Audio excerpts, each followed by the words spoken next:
দেখেছিস তুই? পুনম কি ঘুমিয়ে পড়েছিস নাকি? না ভাইয়া, আসছি, তুমি বসো।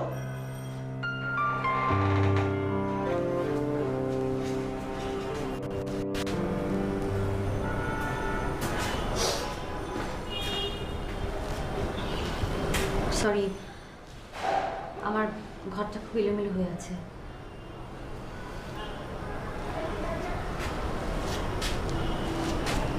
খুনটা তুই করেছিস কি দিয়ে? কি হলো? আমার কথার উত্তর দিচ্ছিস না কেন? মানিসজি খাবার দিয়েছে টেবিলে। ছুরি, পিস্তল, বন্দুক দিয়ে? পুনম, এটা জানা আমার জন্য খুবই জরুরি। কি করবে তুমি জেনে? পিস্তল পিস্তল দিয়ে আমি খুন করেছি মোহিতকে।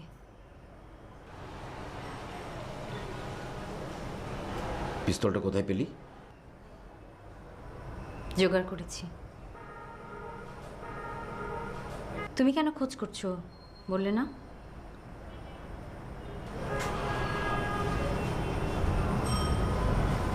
সরি, আমি তোর ঘরটা এলোমেলো করেছি। কি? হ্যাঁ, আমি সমস্ত প্রমাণ মিটিয়ে দিতে চেয়েছিলাম, কিন্তু পিস্তলটা কোথাও খুঁজে পেলাম না। কি যাতা বলছো তুমি? আমি সমস্ত প্রমাণ নিশ্চিহ্ন করতে চেয়েছিলাম, কিন্তু কিছুতেই পারছি না রে পুনম।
আরে কি হলো কি তোদের? সবাই একসঙ্গে মাথায় গন্ডগোল দেখা দিল নাকি? মা, তুমি যাই ভাবো না কেন, কাল রাত থেকে আমি এই হাসিটার জন্য অপেক্ষা করছিলাম। হ্যাঁ, হাসির কারণটা কি জানতে পারি? বাবা, ওই পিস্তলটা কোথাও খুঁজে পাওয়া যাচ্ছে না। কিসের পিস্তল? আরে, যেটা একমাত্র প্রমাণ মুহিতকে যা দিয়ে খুন করা হয়েছিল। খুঁজে পাওয়া যাচ্ছে না মানে? মানেটা যাই হোক, এটা তো আমাদের জন্য অনেক ভালো। আমি তো কিছুই বুঝতে পারছি না তোর কথা। তোমাদের মতো আমিও সারা রাত এই দুশ্চিন্তায় ছিলাম যে পিস্তলটা যদি অন্য কারো হাতে পড়ে। সেটা যে অন্য কারো হাতে যায়নি নিশ্চিত হলে কি করে? বাড়িতে যেহেতু নেই, তার মানে অন্য কারো কাছে আছে। কিন্তু আমার উকিল তো কোনো কিছু বললো না। কি বললো সে? ওটাই একমাত্র এভিডেন্স হতে পারত। কেউ একজন আদালতে এসে বলল যে আমি শুনেছি যে এমন একটা ব্যাপার ঘটেছে, কিন্তু এটা কখনো বিশ্বাসযোগ্য হতে পারে না। তুমি লয়ারকে বলেছিলে যে পিস্তলটা হারিয়ে গেছে? বাবা, আমি তো সারা রাত ঘুমাস নেই, তোর রেস্ট নেওয়া দরকার। যা শুয়ে পড়। না, এটা কি রেস্ট নেওয়ার মতো কোনো সময় হলো নাকি? আমি একজন লয়ারের সাথে কথা বলছি, সে দেখি কি বলে তারপর বলবো তোকে। যা শুয়ে পড়। তোমরা সবাই এমনটা কেন ভেবে নিচ্ছ যে পিস্তলটা আবারও খুঁজে পাওয়া যাবে? আমরা কেউ চাই না যে এটা খুঁজে পাওয়া যাক। ঠিক আছে, তোমরা যা খুশি তাই ভাবতে পারো, আমার কিছু যায় আসে না। একা আমি বোধহয় বাড়ি শুদ্ধ লোককে পাগল করে দিলাম।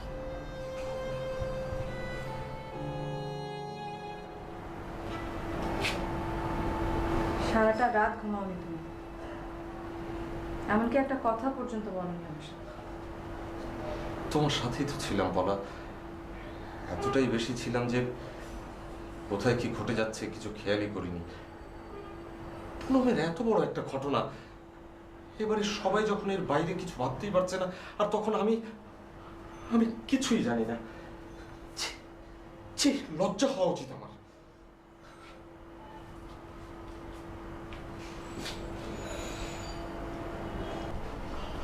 তুমি বলছো দোষটা বুঝি আমার ছিল? না না পলা, সমস্ত দোষ আমার। সারা জীবনে একটা কাজ ঠিক মতো করতে পারিনি। তুমি জানো পুনমের সাথে আমার সম্পর্কটা কিরকম ছিল? না, তুমি জানো না, সাদা চোখে ওটা দেখা যায় না। তাহলে তুমি বলে দাও। আমি এখন পুনমের সামনে গিয়ে কেমন করে দাঁড়াবো বলো? বললে না পুনমের সাথে তোমার সম্পর্কটা কেমন ছিল? বাড়ির সবাই যখন আমার বিরুদ্ধে দাঁড়িয়ে একসঙ্গে কথা বলতো, বলে দিত এই ছেলেকে দিয়ে কোনোদিন কোনো কাজ হবে না, অতএব তার ভরণ পোষণ বন্ধ করে দাও, ঠিক তখনই পুনম উল্টো দিক থেকে বলে উঠতো আমার বিরুদ্ধে যদি কোনো ব্যবস্থা গ্রহণ করা হয় তাহলে পুনম ওর ব্যবসা চালানো বন্ধ করে দেবে। ও, তারপর তারপর আমরা দুজন একসঙ্গে খুব হাসাহাসি করতাম। জানো বলা, সব সময় আমার যা কিছু দরকার হতো সব কিছু আমি পুনমের কাছ থেকে নিতাম। ব্যাস ওইটুকুই? আমার উপর তোমার আজকাল খুব রাগ হয় না? তুমি তো আসলে নেই, আমি রাগ করবো কার উপর? আমি যে মানুষটা নেই তা নিয়ে তোমাদের কারো এতটুকু দুঃখ বোধ নেই, তাই না রাতুল?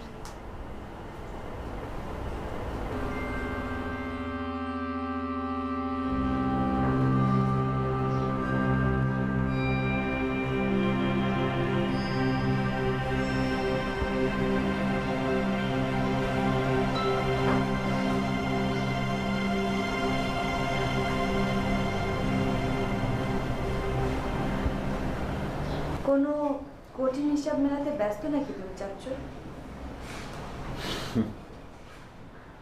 অঙ্কের হিসেবের চেয়ে জীবনের হিসেব অনেক বেশি কঠিন রে বাবলি। তুমি না দেখে কি করে বুঝলে আমি এসেছি? তুই কি আমাকে একটা বোকা লোক ভাবিস নাকি? যদিও তোর দাদা দাদুরা আমাকে ওরকমই ভাবছে। কেন, কি হলো আবার ওদের সাথে? কিছু না, আয় বস।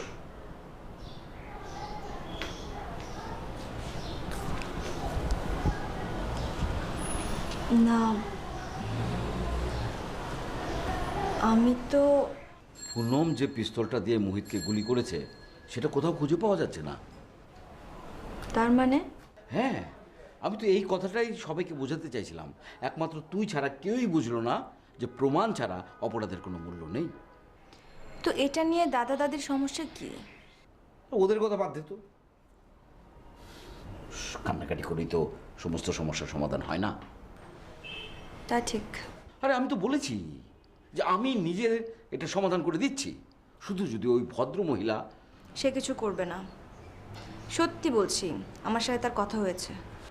তুই একটা বাচ্চা মেয়ে, তোকে কি বলতে কি বুঝিয়ে দিয়েছে? প্রথমে আমারও সন্দেহ হচ্ছিল। ভালো তো, একবার যদি আমার সঙ্গে কথা বলতে সেজন্যই তো সে কতক্ষণ ধরে তোমার দরজার বাইরে অপেক্ষা করছে। তুমি একটু অনুমতি দিলেই তোমার সাথে কথা বলতে আসতে চাই।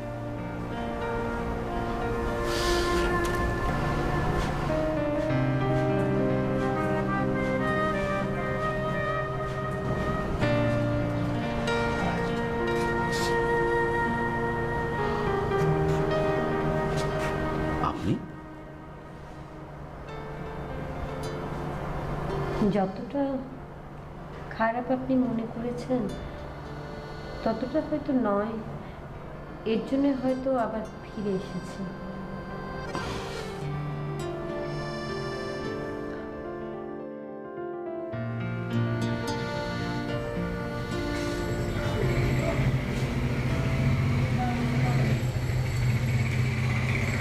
আমি কি আর একটু খুব বসবো তোর সাথে?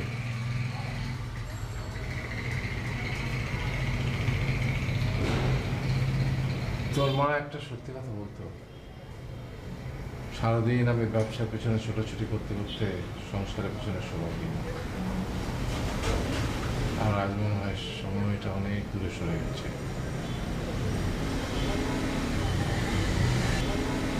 দোষটা নিজের ঘাড়ে নিতে চাইছো বাবা? তুই যেটা করেছিস সেটাকে দোষ ভাবলে নিজের কাঁধে নেওয়া যেত। আমি তো সেটাকে দোষ হিসেবেই দেখছি না। নিজের মেয়ে বলেই বাবা? আমি জানি বলে হয়তো মুখে কিছু বলিনি কোনোদিন, কিন্তু তাই বলে কি এটা আমি জানতাম না যে কিসের মধ্যে দিয়ে তুই পার করেছিস এক একটা দিন? কেন তুই সব কিছু ফেলে আমার ব্যবসার সাথে থেকেছিস সারাক্ষণ? বাবা হিসাবে এটা আমার ব্যর্থতা। তাকিয়ে তাকিয়ে চোখের সামনে সব কটা ছেলে মেয়ের জীবন নষ্ট হতে দেখেছি, কিন্তু কিচ্ছু করার ক্ষমতা আমার নেই। বাবা, কেন এসব ভেবে ভেবে তুমি কষ্ট পাচ্ছ বলো?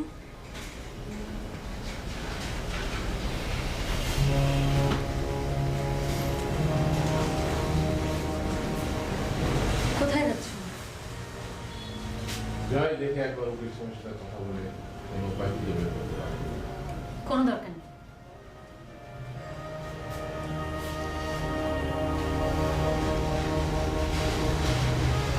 ভাবছি আমি নিজেই গিয়ে থানায় সব খুলে বলবো। কি বলবি তুই? নিজের দোষটা স্বীকার করে নেব।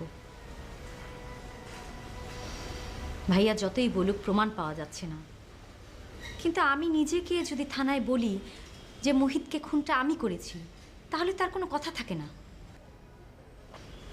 তুমি নিশ্চয়ই আমাকে বাধা দেবে না বাবা?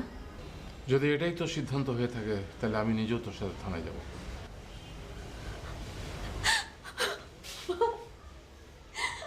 বাবা, আমি মোহিতের প্রতি ভালোবাসা কমাতে পারিনি।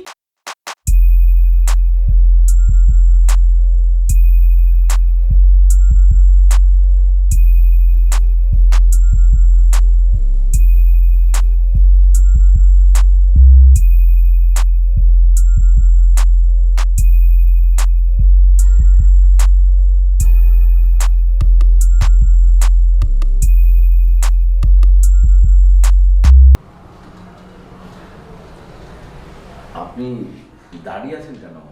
বসুন। পালিয়ে গিয়ে আমি থানায় গিয়েছি, এই তো।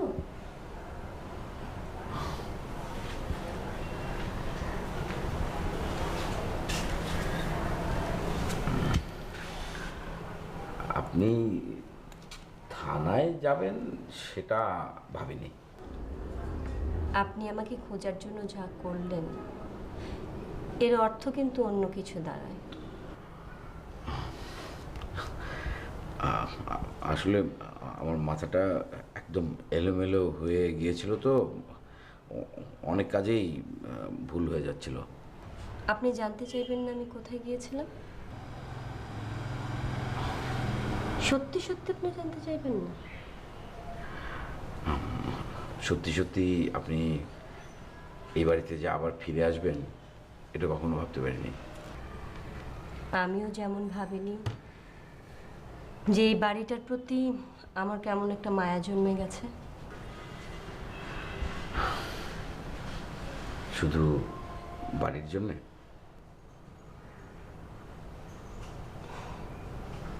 মানুষগুলো ছাড়া কি এই বাড়িটা সম্পূর্ণ হতো বলে? আমার কথা সাজানো মনে হচ্ছে না? আপনার সাথে পরিচয়টা হতে অনেক দেরি হয়ে গেল।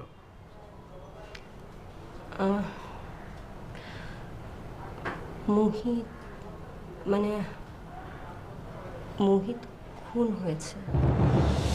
এখনো এই ব্যাপারটা কেউ জানে না। আমরা কয়েকজন ছাড়া কেউ জানেন। আর সেদিন আমি পালিয়ে গিয়েছিলাম এর জন্যই। আমি আপনার কথা কিছুই বুঝতে পারছি না। কোনো কিছু জানাজানি হওয়ার আগে পুনমকে এখান থেকে সরিয়ে ফেলা দরকার।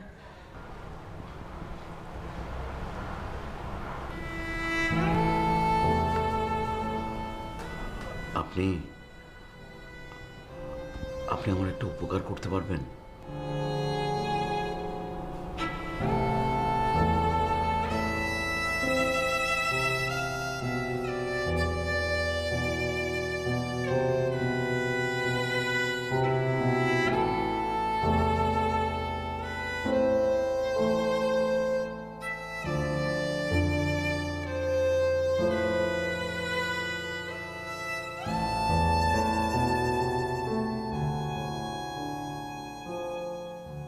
এত ভালো রেস্টুরেন্টে আমি কখনো খাইনি।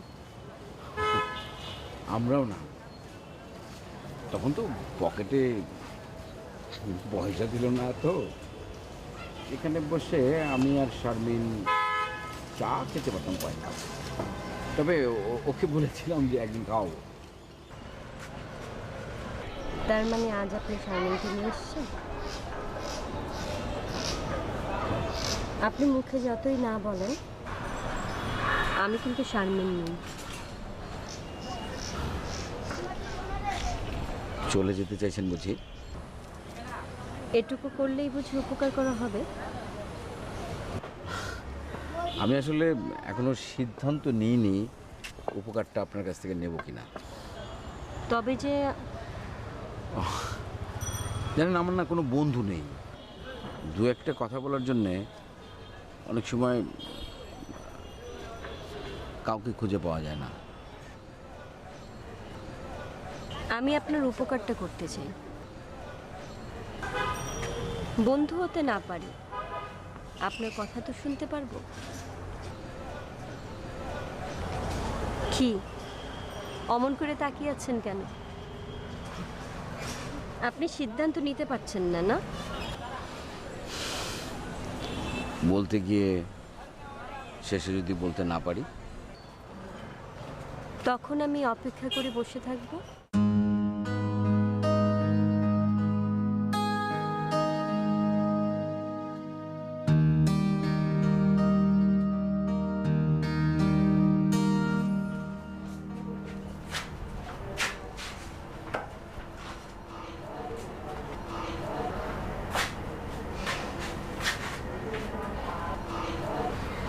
আমি কি চলে যাব তাহলে?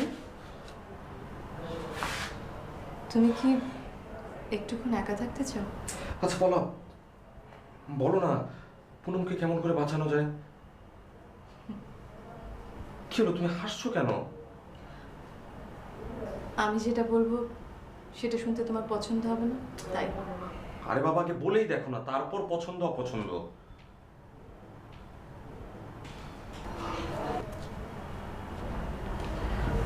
পুনমকে মেরে ফেল।